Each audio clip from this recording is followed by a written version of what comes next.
Ever eaten vanilla ice cream and suddenly stopped mid-bite because your brain whispered, "Hold on, what is this flavor and why does it taste like comfort and childhood?" Or maybe you found yourself staring at a vanilla extract bottle, realizing you've been using it your whole life without having the slightest clue where it actually comes from. Well, buckle up, dessert detectives, because this story is way messier, stranger, and funnier than anyone expects from something so beige. I'm Professor Everything, and today we'll be answering the question, where does vanilla flavoring come from? Right here on Explaining Everything.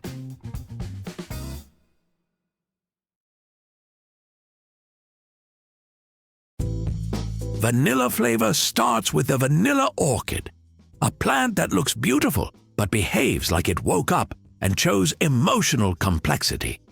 The vanilla orchid only blooms one day a year. If you miss it, tough luck. You wait till next year, buddy. And this flower, it doesn't self-pollinate. Oh no, that would be too easy. In the wild, there's exactly one pollinator for it, a tiny bee from Mexico called the Melipona bee, a single, tiny, picky bee. Not bees in general, just that one bee. Because of this, for centuries, vanilla only grew naturally in Mexico. Everyone else who brought it to other countries ended up with big green vines that produced exactly 0 vanilla beans, which led to years of global confusion, botanist meltdowns, and probably someone yelling at a plant.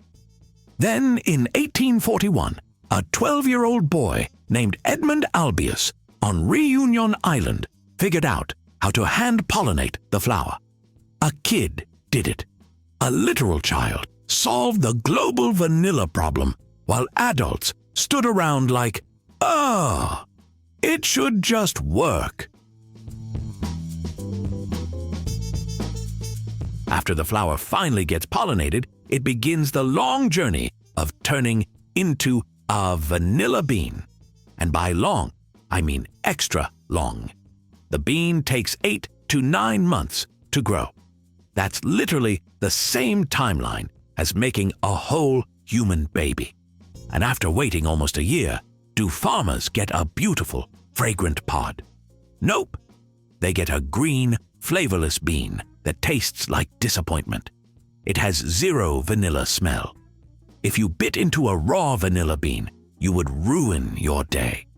The flavor we know as vanilla only appears after a complex curing process, and this process is so extra that it makes sourdough look low maintenance. The beans are harvested, blanched, sweat-wrapped, sun-dried, massaged. Yes, massaged, then stored to develop flavor over several months. But the payoff is huge.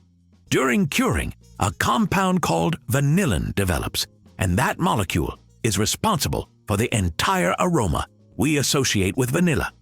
One molecule doing all that heavy lifting. Iconic. Here's where things get fun, and where most people get surprised. Natural vanilla beans are rare, expensive, high maintenance, and require enough manual labor to qualify as a fitness class. So the world can't supply enough natural beans to satisfy humanity's obsession with vanilla everything. Enter synthetic vanillin, the flavor molecule that isn't grown but made. And no, it doesn't come from anything weird anymore, so you can relax your eyebrows. Modern synthetic vanillin is typically made from wood pulp byproducts or chemicals derived from plants. And here's the twist. Chemically speaking, synthetic vanillin and natural vanillin are the exact same molecule. If molecules had birth certificates, theirs would match. The difference is that natural vanilla contains hundreds of additional aroma compounds that make it complex, floral, and nuanced. Basically the artisanal, handcrafted, small batch version. Synthetic vanilla is the mass-produced, I-cost 50 cents and go in everything from cookies to shampoo version. Both have their place. One is a fancy dinner date. The other is the reliable friend who shows up with snacks. You might have noticed vanilla costs more than some questionable jewelry. There's a reason. Actually, several. First, remember the one-day-a-year bloom situation.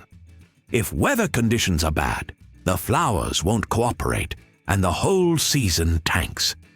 Vanilla farming is like playing roulette, except you bet 6 months of labor. Second, it grows in a very limited number of places near the equator, with Madagascar producing the majority. So if something affects Madagascar, storms, crop issues, global demand spikes, the price of vanilla everywhere behaves like a cryptocurrency. Third, vanilla beans are often targeted by thieves. Yes, thieves. People literally steal vanilla. That is how valuable it is. Imagine being the detective assigned to the vanilla heist. Sir, we've found the suspect. He smells incredible. All of this makes natural vanilla one of the most labor-intensive and unpredictable flavor ingredients on the planet, which is wild, considering we mostly use it for cookies. So, where does vanilla flavoring come from?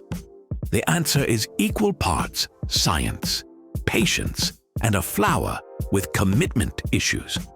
Natural vanilla comes from a delicate orchid that blooms once a year and must be hand-pollinated, nurtured, cured, and protected like it's the crown jewel of desserts.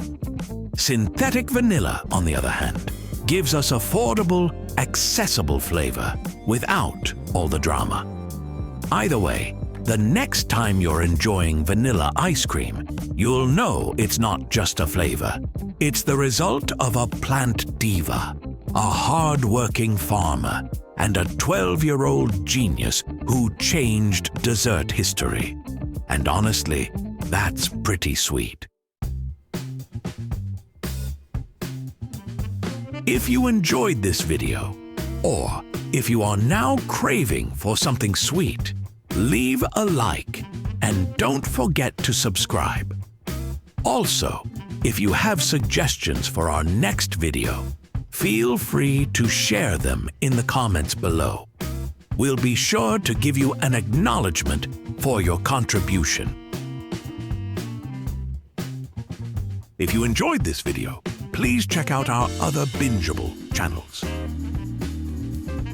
Thank you for tuning in and join us next time here in the channel that answers all the why, what, who, where, and how questions you've always wondered about here on Explaining Everything.